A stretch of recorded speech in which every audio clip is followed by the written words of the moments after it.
Hello, viewers out there. Welcome to Agribusiness Talk with Dr. Peter Daniel.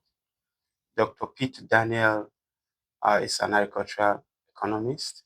Dr. Peter Daniel is an agribusiness consultant. He's an M&E pundit, and he has consulted for various organizations, NGOs, federal government, and private individuals.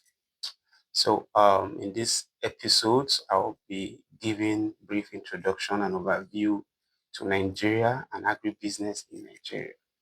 What this agribusiness talk entails to do is to talk to the various investment opportunity in the agricultural value chains in Nigeria, talk about the various opportunities, business opportunities, investment opportunities, job creation opportunities, development opportunities that are on tap in agricultural sector or industry in Nigeria. So in this episode, I'll be talking briefly to giving an overview, and I will talk a little about Nigeria, the geography, the people, the culture. I will talk about agribusiness growth over the years, what it contributes to the GDP. I will talk about the value chains, the divisions or the component of business in Nigeria. I'll talk about where you can easily key in investment opportunities. In a subsequent episode, we'll be delving into uh, comparative advantage as per state and local government. So that if you are from the north, south, east, and west of the country, you can look into the comparative advantage that works for you in giving your geographical space, given the people, given the resources available to you. So briefly, let me go back to an overview of Nigeria. So if you've not been to Nigeria, so Nigeria is a country in the Gulf of the Guinea. It's in the coast of West Africa. Nigeria has a landmass of over 923,000 square kilometers. Nigeria is blessed with great people and culture. So Nigeria as it is divided into 36 states, including the FCT. Uh, People has about 250 ethnic groups and with over 500 languages. The climate is favorable for agricultural production. We have rainfall that starts from March down to November, depending on what part of the country you are in. But as you move up north, that's from the south to the north, excuse me, please, the rainfall duration reduces. Temperature also cuts across from 32 degrees Celsius to about 38. It can be as low as 17 in Jos, can be as low as 20 in Lagos, depending on the time of the year.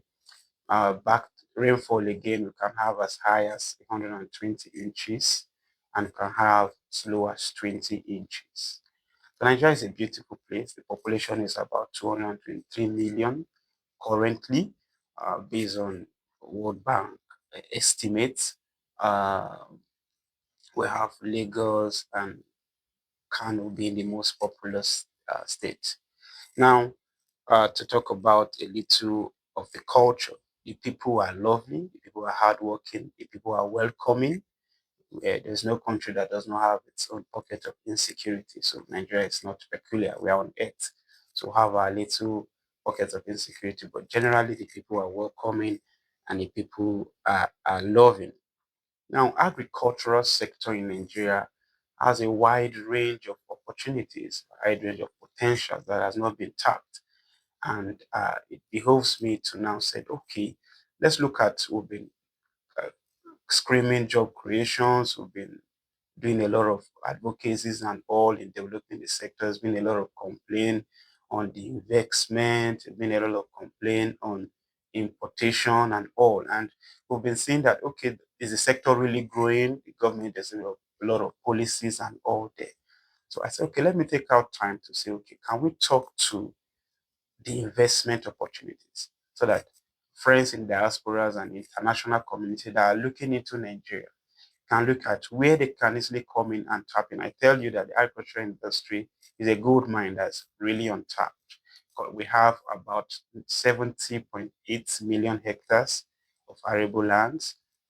Depending on the statistics you look at, some other statistics put it at 36 million hectares and have about 14 million uh, hectares of inland water. We have the Lake Chad Basin is there, River Niger, River Benue, and a lot of water bodies around where you can tap into uh, agriculture because the country supports both rain-fed and irrigated agricultural system. Agriculture contributes about 24% to the GDP of Nigeria. Well, if we take statistics from 2013 to 2024, it hovers around 22.5 to 24%. So on average, it's around 23.5% of the GDP. That's what our contribution is to the GDP. Agriculture in Nigeria is also the highest employer of labor, employing about 36% of the current labor force in Nigeria, although it has a potential to grow if well maximized. The sector can be divided into four major sectors. I will add the fifth one, but in the books, in the government coffers, you'll see it's divided into the crop production enterprise or sector.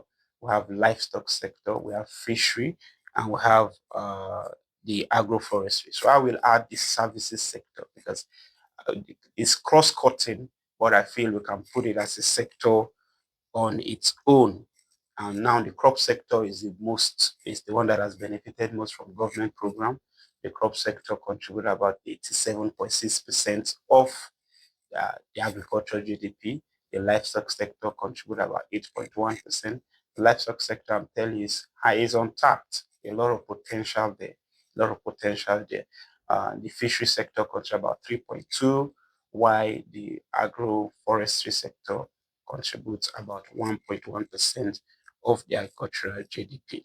Now, let me delve into the main cross of this shoe to talk about the business investment opportunities that are there. Now, if we x-ray the crop sector, agricultural import as it is, based on current available statistics, is around 3.3 trillion naira, which comprises of wheat, it comprises of milk, sugar, while our export is around 905 billion, which comprises of sesame and cocoa beans. If you do the statistics, it shows that we are importing over 4 times what we're exporting, giving a deficit balance of trade.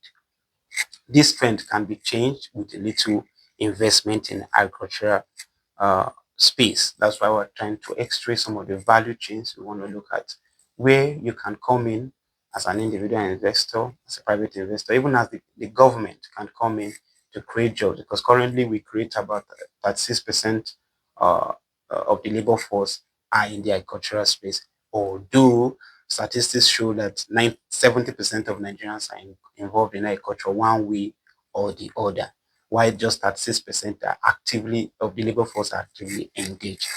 This trend can be changed. So just to talk through some of the value chains you can consider, we can look at the crop enterprise. We look at the crop value chain, rice, wheat.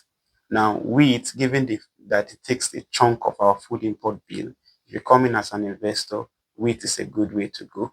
And wheat can grow favorably in Sokoto, it can grow favorably in Kebbi, it can grow favorably in Kano.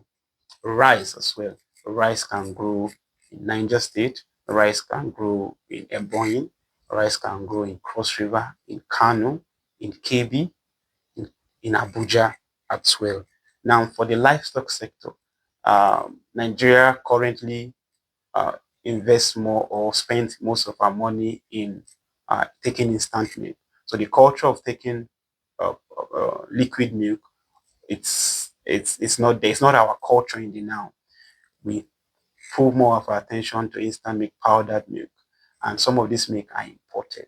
So if we invest heavily in the livestock enterprise, take all the value chain into cognizance, the milk enterprise, the milk as a product from cattle alone is a very great investment that you can put in. Also, value addition.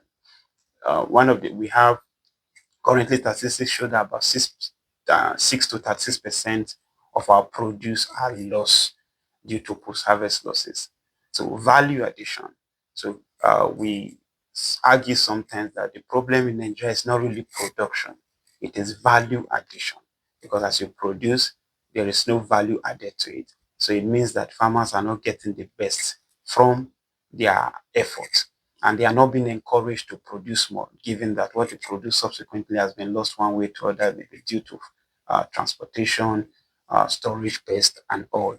Now, generally, to talk to some of the challenges in the agricultural space, we have such shortage of resources. We have some of the violent crisis, or we like to say conflicts that happens once in a while. Instability in government policies. Sometimes the policies are as are counter effective. One is going this way, the other one is coming the other way. So have some of those pockets of issues. But we this podcast, this talk, this show, we are not going to be talking to the challenges. Rather, we're going to talk to the opportunities amidst these challenges and how you can invest. People say agriculture is a very risky enterprise because there is no insurance. So I tell you that in Nigeria there's actually insurance, but there's lack of awareness. So people are not really aware as to where to get this insurance and how to also insure their agricultural produce. Service sector as well also is a good place to come in if you want to invest in Nigeria. The uh, farmers need to get more extension services. Extension services we have as it were now, there's shortage. Farmers don't really have ample extension services. So this video is just the first of a series of videos that will be coming up. It's just an introductory video talking generally to the space. So as we delve into subsequent episodes, we'll x-ray the challenges, we'll x-ray the opportunities, and we'll take it from state to state, local government to local government, so that you can come in. The whole essence is that you can come in, you can invest, and you can take advantage of the opportunities that is within your reach. Thank you very much for watching this video. Please do well to like, do well to subscribe, do well to share, and do well to promote. Thank you very much.